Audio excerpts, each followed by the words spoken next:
ବର୍ତ୍ତମାନ ମୋ ସ୍କ୍ରିନ୍ ଉପରେ ଯେଉଁ ଦୃଶ୍ୟଟା ଦେଖାଉଛି, ହୁଏତ ଆପଣଙ୍କ ଭିତରେ ଅଧେ ଲୋକ କହିପାରନ୍ତି ଏଠି ସୂର୍ଯ୍ୟ ଅସ୍ତ ହେଉଛନ୍ତି, ଆଉ ଅଧେ କହିପାରନ୍ତି ଯେ କି ସୂର୍ଯ୍ୟ ଉଦୟ ହେଉଛନ୍ତି। ତେଣୁ ପ୍ରତ୍ୟେକ ଲୋକଙ୍କର ଚିନ୍ତାଧାରା ଗୋଟିଏ ବସ୍ତୁକୁ ନେଇ, ଗୋଟିଏ ପରିସ୍ଥିତିକୁ ନେଇ, ଗୋଟିଏ ଲୋକକୁ ନେଇ ଭିନ୍ନ ଭିନ୍ନ ହୋଇଥାଏ। ସେଇଥିପାଇଁ କହନ୍ତି ଯେତେ ମୁଣ୍ଡ ସେତେ ବିଚାରଧାରା। ସେହିପରି ଦର୍ଶକ ବନ୍ଧୁ, ମୁଁ ସସ୍ମିତା ପଣ୍ଡା ମୋ ଚ୍ୟାନେଲ ଦ ହାର୍ଟ ଟେକରକୁ ଆପଣମାନଙ୍କୁ ସ୍ୱାଗତ ଜଣାଉଛି। ଜୟ ଜଗନ୍ନାଥ। ସକାଳୁ ସକାଳୁ ପୁଅ ସ୍କୁଲ ପଳେଇଲା, ବାବୁ ଆମର ଅଫିସ ପଳେଇଲେ। ଘରେ ଆଜି ଶୁକ୍ରବାର, ତେଣୁ ଆମିଷ ଟିକେ ହେଇଥିଲେ ଭଲ ହେଇଥାନ୍ତା। ଏଣେ ଘରେ ଟିକେ ଲୁଣ ନାହିଁ, ଅନ୍ୟ ସାମଗ୍ରୀ ଜିନିଷ ମୋତେ ଜଣାପଡ଼ିଲା ଯେ କି କିଛି ନାହିଁ। ତେଣୁ ଜଲ୍ଦି କାମ ସାରିକି ମାର୍କେଟ ବାହାରିଲି। 11:30 ହେଇଗଲାଣି, ଖରା ଟାଣ ହେଲାଣି। ଗଲାବେଳେ ମୁଁ ବୁଲିକି ଗଲି। ମାର୍କେଟରୁ ମାଛ କିଣିଲି, ତାପରେ ତେଜରାତି ଦୋକାନରେ ଯାଇକି ମାନେ ସ୍ତ୍ରୀ ଲୋକଙ୍କର ନେଚର ଆପଣ ଜାଣିଥିବେ, ଗୋଟେ କିଣିତେ ଯାଇଥିବେ 10ଟା ମନରେ ପଡ଼ିବ। ତେଣୁ ଘରକଳନା ଦାୟିତ୍ୱ ତାଙ୍କ ମୁଣ୍ଡ ଉପରେ ନା। ତେଣୁ ଏଣେ ଯେ କି ଏଇଟା ମୋ ପୁଅକୁ ଭଲ ଲାଗିବ, ସେଇଟା ତା ଟିଫିନ୍ ନ କରିକି ଦେବି, ଏଇଟା ମୋ ସ୍ୱାମୀକି ଭଲ ଲାଗିବ। କାରଣ ଗୋଟେ ସ୍ତ୍ରୀ ଲୋକ ଜାଣିଛନ୍ତି ଯେ ଖାଦ୍ୟ ମାଧ୍ୟମରେ ମଣିଷର ମନକୁ ଜିତି ପାରି ହବ ନା, କ'ଣ କହୁଛନ୍ତି? ତେଣୁ ଭଲ ଭଲ ଜିନିଷ ଏକୁ ତାକୁ କିଣୁ ଗୋଟେ ଜିନିଷ କିଣିତେ ଯାଇଥିଲା 10ଟା ଜିନିଷ କିଣିଦେଲେଣି। 12:30 ଖରା ଟାଣ ହେଲାଣି।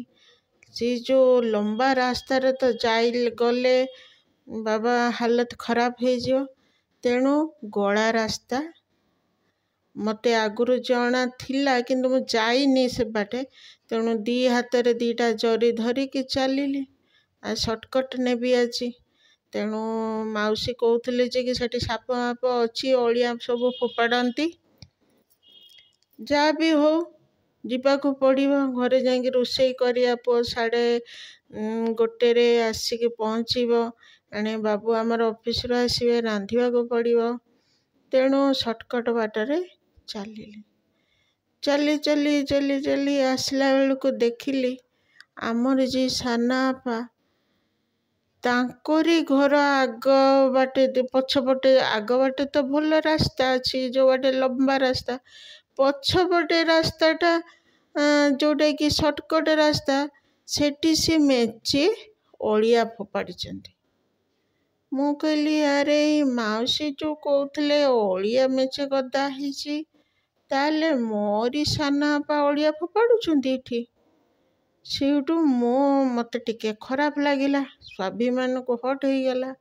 ଆରେ ସମସ୍ତେ ତ ଅଳିଆ ଗାଡ଼ି ଆସୁଛନ୍ତି, ଅଳିଆ ଗାଡ଼ିରେ ସମସ୍ତେ ଅଳିଆ ଫୋପାଡ଼ୁଛନ୍ତି, ବାବା କାହିଁକି ଘର ପଛପଟରେ ଅଳିଆ ଛାଟୁଛନ୍ତି ଫେରେ ଏତେ ପରିମାଣରେ? ଆଉ ଯଦି କିଏ ମାଉସୀ ଘରିଆ କହିବେ ତୋରି ସାନ ବାପା ଅଳିଆ ଛାଟୁଛି ଏଠି, ତାହେଲେ ମୋତେ ଗୋଟେ ଇନସଲ୍ଟ ହେବ ନା। ତେଣୁ ମୁଁ ତାଙ୍କର ପଛ ଗେଟ୍ ବାଟେ ଭିତରକୁ ଗଲି। ଯାଇକି କହିଲି କୁନିମା। ସେଠୁ କୁନିମା ନଥିଲେ, ବାବା ଥିଲେ। ଆରେ କୁଆଡ଼େ ଯାଇଥିଲୁ ଏବାଟେ ଖରାବେଳଟାରେ, କୁଆଡ଼େ ଯାଉ? ସବୁବେଳେ ଖରାବେଳେ ମାର୍କେଟ କରତେ କାହିଁ ଯାଉଛୁ?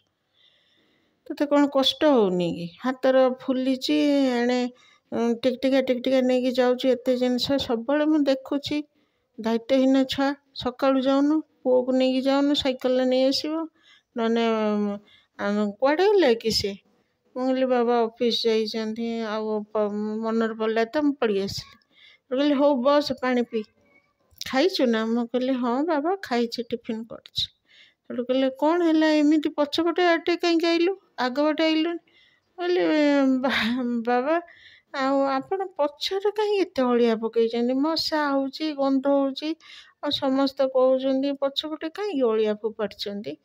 ଆପଣ ତ କଲୋନୀରେ ମିଟିଂରେ ବସନ୍ତି, ପରିଷ୍କାର ପରିଚ୍ଛନ୍ନ ଉପରେ କହନ୍ତି, ସମାଜସେବୀ, ଆପଣ ଯଦି ଏଭଳି କରିବ ଅନ୍ୟମାନଙ୍କୁ କ'ଣ ଧାରଣା ବନିବ? ଆଉ କିଏ ଯଦି କହିବେ ନା ତୋରି ବାପା ଅଳିଆ ଫୋପାଡ଼ୁଛି, ଏପଟରେ ତ ବହୁତ କହୁଛି କଲୋନୀ ସଫା କର ସଫା କର, ଆଉ ଏପଟରେ ଅଳିଆ ଫୋପାଡ଼ୁଛି, ସେଇ ତ ବେଶୀ ଫୋପାଡ଼ୁଛି ନା। ଆଉ ବାବା ଏଗୁଡ଼ାକ ସବୁ କେମିତି ସଫା କରିବେ? ଗନ୍ଧ ହେଉଛି, ବହୁତ ମଶା ହେବ। ଏବାଟେ ମୁଁ ଆଜି ପ୍ରଥମ ଥର ଆସିଲି, ଏବାଟେ ସର୍ଟକଟ୍ର ଲୋକ ଯାଉଛନ୍ତି, ଯିବା ଆସିବା କରୁଛନ୍ତି ନା, ଆଉ ସାପ ବି ରହୁଛି। ବାବା ଏଠି ଫୋପାଡ଼ିବେନି। ଜୀବନରେ ପ୍ରଥମ ଥର ଦର୍ଶକ ବନ୍ଧୁ ମୁଁ ମୋ ବାପାଙ୍କୁ ନ ଡରିକି ତାଙ୍କ ଭୁଲ ଧରିଛି। ତେଣୁ ବାପା ଠାକୁର ଘରୁ ପୂଜା ଜୁଆର ହେଇକି ବାହାରି ଆସିଲେ, ଗାମଛାଟରେ ମୁହଁ ପୋଛି ମୋ ଆଗରେ ବସିଲେ।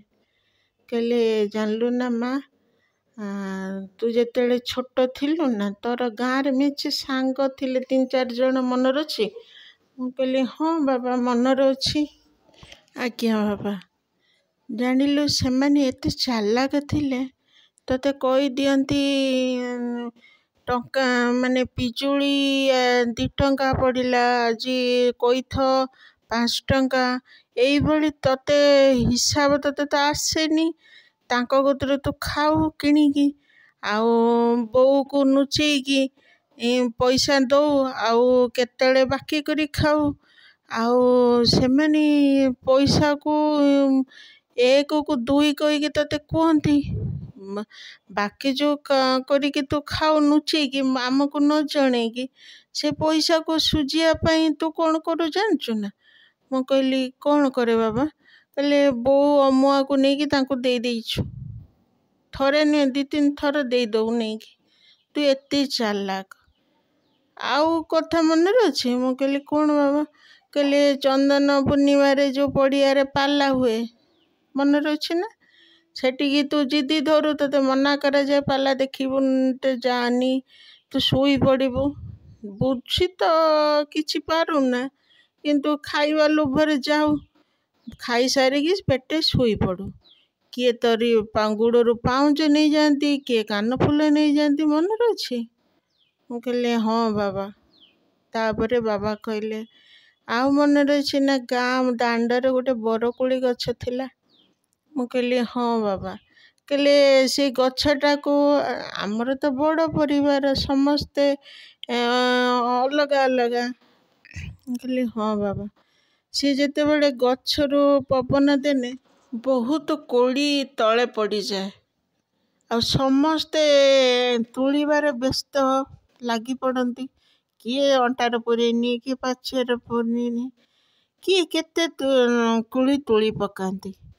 କିନ୍ତୁ ତୋଳି ସାରିଲା ପରେ ତ ବାବା ମାନେ ମୋ ନନା ଯେତେବେଳେ ସବୁ ଛୁଆଙ୍କୁ ଡାକନ୍ତି, କିଏ କେତେ କୋଳି ତୋଳିକି ଆଣିଛି ଏଠି ଆଣିଲ, ସେଇଠୁ ସବୁଠୁ କମ ତୋଳି ଥାଉ ତୁଇ।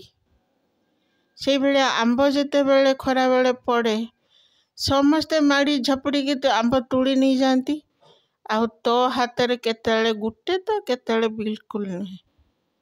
ତୁ ଏତେ ଚାଲାକ ଛୁଆଟେ ଥିଲୁ। ମୁଁ ସେଇଠୁ ବାବାଙ୍କ ମୁହଁକୁ ଅନେଇଲି। ମୁଁ କହିଲି, ହଁ ବାବା। ହସିଦେଲି। ବାବା ମୋତେ କାହିଁକି କହୁଥିଲେ ମୁଁ ସେଇଟା ବୁଝିପାରୁଥିଲି। ବଡ଼ମାନଙ୍କୁ ଯେତେବେଳେ ଆମେ କିଛି କୁହନ୍ତି, ସାନ ହେଇକି କିଛି ତାଙ୍କ ଭୁଲ ଧରନ୍ତି, ସେମାନେ ଭିତରୁ ସେଇଟା ଗ୍ରହଣ ଅବଶ୍ୟ କରନ୍ତି, କିନ୍ତୁ ଇଗୋ ପାଇଁ ହୁଏତ ସେ ଆମ ଆଗରେ ମାନିତେ ପ୍ରସ୍ତୁତ ନଥିଲେ। ହୁଏତ ସେ ମୋତେ ଛୋଟ କରିକି ମୋ ମୁହଁକୁ ବନ୍ଦ କରିବାକୁ ଚାହୁଁଥିଲେ। ମୁଁ କିଛି ବୁଝିପାରିଲିନି, କିନ୍ତୁ ଏତିକି ବୁଝିପାରିଲି ଯେ କି ମୋ କହିବାଟା ଭୁଲ ହେଇଗଲା। ସେଠୁ ହଁ ହାଁ ମାଇଲି। ବାପା ମୋ ପିଲାଦିନର ବହୁତ କଥା କହିକି ମୋତେ ମାଇଣ୍ଡ ସେଟଅପ୍ କରେଇଲେ ଯେ କି ମୋ ବୁଦ୍ଧି ବହୁତ କମ୍, ତେଣୁ ମୋତେ କୌଣସି କଥାର ଟିପ୍ପଣୀ ଦେବା ଠିକ୍ ନୁହେଁ। ମୋର ଏତେ ବଡ଼ ବୁଦ୍ଧି ନାହିଁ। ସେ ଜାଣିନାହାନ୍ତି ଯେ କି ଜୀବନରେ 40-45 ବର୍ଷ ବି ମୁଁ କଟେଇ ସାରିଲିଣି, ଆଉ ଛୋଟ ବୁଦ୍ଧି ମୋର କ'ଣ ଅଛି? ମୁଁ ବଡ଼ ହେଇଗଲିଣି। କିନ୍ତୁ ନା, ବାବା କହିଲେ, ମୁଁ ଶୁଣିଲି, ପଳେଇ ଆସିଲି। ଆସିକି ବାଟ ସାରା ଭାବିକି ଆସିଲି। ଛାଡ଼, ମୋ କହିବାଟା ଭୁଲ ହେଇଗଲା। ସେଠୁ ଗେଟ୍ ଭିତରକୁ ପଶୁ ପଶୁ ମାଉସୀ ଠିଆ ହେଇଥିଲେ ଗେଟ୍ ପାଖରେ। ମୋତେ ଦେଖିକି କହିଲେ, କଳା ଜରି ନେଇକି ଆସିଛୁ, ଆଜି କ'ଣ ଆଣିଛୁ କି? ମୁଁ କହିଲି, ମାଉସୀ ଭଲ ଚିଙ୍ଗୁଡ଼ି ପଡ଼ିଥିଲା ନେଇ ଆସିଛି। ଆଉ କିସିନା ବାପା ତ ବହୁତ ଆଇଁଷ ପ୍ରିୟ ନା, ତାଙ୍କର ବାରି ହେଲେ ଆଇଁଷ ଟିକେ ଦରକାର। ସେଠୁ ମାଉସୀ କହିଲେ, ତା କଥା ଛାଡ଼, ଆମ ଘର କଥା ଦେଖୁନୁ, ଆମ ଝିଅ କଥା ତ ତୁ ଜାଣିଛୁ। ସେଠୁ ମୁଁ କହିଲି, ମାଉସୀ ଗୋଟେ ଖରାପ ଭାବିବନି, ଆମର ଯେଉଁ ଦିଦି ନାହିଁ ସେ କାହିଁ ନଣ୍ଡା ହେଇଛନ୍ତି? ସେଠୁ କହିଲେ, ସିଏ ହୁଏ 3 ମାସ 4 ମାସ 6 ମାସରେ ଥରେ ନଣ୍ଡା ହୁଏ। କହିଲେ, କାହିଁକି? ତାଙ୍କ ହେଲ୍ଥ ବି ବହୁତ ପତଳା। ସିଏ ତ ଡକ୍ଟର ଅଛନ୍ତି ନା? କହିଲେ, ହଁ, ବାସୁଦେବରେ ଅଛନ୍ତି। ମୁଁ କହିଲି, ସିଏ କାହିଁକି ଏମିତି ପତଳା ଅଛନ୍ତି? ସେଠୁ ସିଏ କହିଲେ, ମନ ଦୁଃଖ କଲେ ମାଉସୀ। କହିଲେ, ତାକୁ ଗୋଟେ ପ୍ରକାର କ୍ୟାନ୍ସର ହେଇଛି। ମୁଁ ସେଇଠୁ ଚୁପ୍ ହେଇଗଲି। ଆଚ୍ଛା, ସେଇଥିପାଇଁ କହିଲେ, ହଁ ବା, ଆମ ପୁଅଠୁ ଝିଅ ବଡ଼, ଆମେ ସେଇଥିପାଇଁ ତା ବାହାଘର କରୁନୁ। କିନ୍ତୁ ଆମ ଝିଅ ବହୁତ ଇଣ୍ଟେଲିଜେଣ୍ଟ ପୁଅଠୁ। କିନ୍ତୁ ମା କ'ଣ କରିବ, ଭାଗ୍ୟ। ଆଉ ଆଇଁଷ କଥା କ'ଣ କହୁଛୁ? ଡକ୍ଟର କହିଛନ୍ତି ସବୁଦିନ ସେ ଛେଳି କଲିଜା ଖାଇବ। ତେଣୁ ବାର ତିବାର କ'ଣ ମାନିବି? ଏଇ କିଏ ମରିଗଲା ଦେଖୁଛୁ, ତାକୁ ନେଲୁନି, ସେଇଠି ରହିଲା। ତାର ସେଇଭଳିଆ ନାଗୁଆ ହେଇଛି ଛେଳି ଦୋକାନରେ। ତା କଲିଜା ଆସିଲା, ଛେଳି ଗୁଡ଼ ଆସିବ, ସେ ଖାଇବ, ନ ଖାଇଲେ ସେ ମରିଯିବ। ତାକୁ ତ ସବୁବେଳେ ଜ୍ୱର ଆସୁଛି। ଆଉ ଡକ୍ଟର କହିଛନ୍ତି ମା, ଆଉ ତାକୁ କ'ଣ କରିବ? ମୋ କପାଳ ମନ୍ଦ, ଆଉ ବାର ତିବାର ମୋ ଘରେ କିଛି ନାହିଁ। ସେ ବଞ୍ଚିଥିଲା ପର୍ଯ୍ୟନ୍ତ କିଛି ହବନି। ଆଉ ଭଗବାନ ଦୁଃଖ ଦେଇଛି। ମୁଁ ଶୁଣିଲି। ମାଉସୀ କହୁଥାନ୍ତି, କିନ୍ତୁ କ'ଣ କହିବି, ଅଫସୋସ ତାଙ୍କ କଥାରେ ଥିଲା। ଏଣେ ଭାଗ୍ୟ ପ୍ରତି ନିନ୍ଦାରେ ଆଖିରେ ଲୁହ ବି ଥିଲା। କିନ୍ତୁ ମୁଁ ଏଠି କିଛି କହିଲିନି, ଚୁପ୍ କିଣି ଶୁଣିଲି। ଉଠିକି ପଳେଇ ଆସିଲି, ରୁମ୍ରେ ବସିଲି।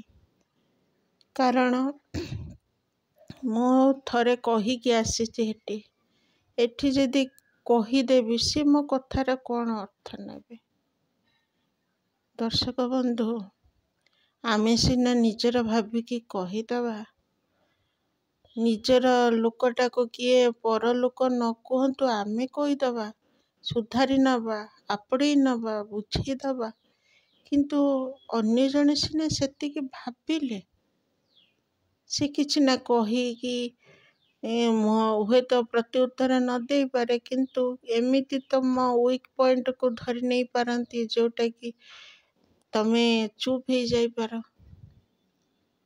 ନା କ'ଣ ଦର୍ଶକ ବନ୍ଧୁ? ସମୟ ପରେ ଛାଡ଼ିଦିଅ।